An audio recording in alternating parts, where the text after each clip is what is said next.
I've been a street cop for many, many years. I've sat in witness chairs like this and courtrooms like this on far too many occasions. It's a sober responsibility to restrict or remove the freedom of a fellow American. I've enforced the laws written by our legislators, and I've done so with compassion, always with an eye to the constitutional parameters established by our founding fathers. As a compassionate American, I ask you to hear my voice, feel my spirit for the next few minutes. When the original Christian pilgrims established small communities in the New World, the elders of these communities established their own laws based on their heritage and their Judeo-Christian principles. These courageous settlers knew that at some point, members of their village would, unfortunately, violate the established guidelines of civility and would thus be subject to incarceration. The pilgrim leaders of these small, newly established settlements reflected on the world's history of human incarceration and saw it as a poor reflection of their own Christian beliefs of compassion, forgiveness, and redemption. They knew that incarceration throughout history, no matter the sophistication of the considered society, equaled one thing: a dungeon. Our founding Christian pilgrims, with few exceptions, wanted to establish a new means by which to incarcerate a convicted citizen.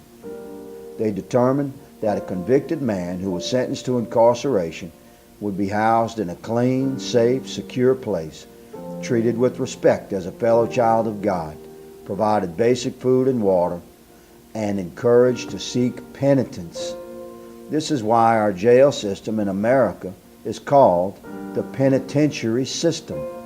Our jails were never supposed to be about punishment. They were always designed to offer penitence.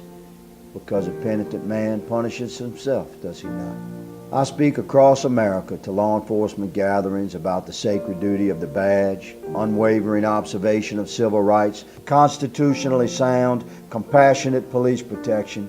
We have strayed so far from the original intent of our beautifully envisioned penitentiary system that the Americans who worked within and managed the system don't even know of its origin.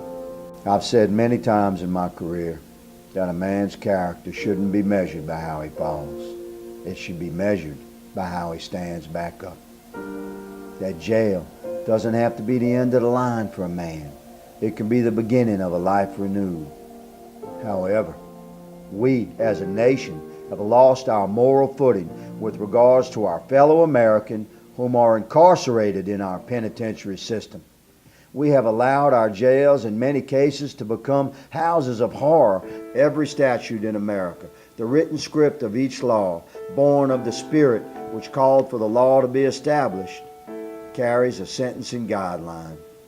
The more heinous the crime, the more serious the sentencing guideline.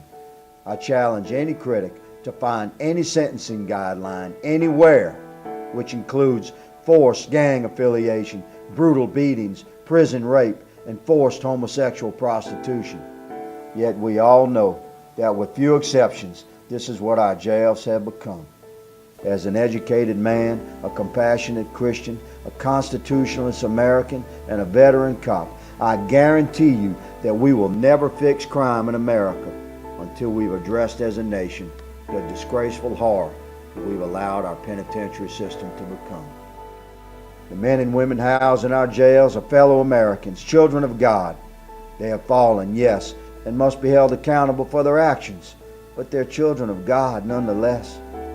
It's our moral obligation to return to the originally envisioned Christian concept of simple, respectful, secure incarceration, wherein real rehabilitation, spiritual rehabilitation, penitence can happen within the heart and soul of every fellow American housed within the walls of our penitentiary system.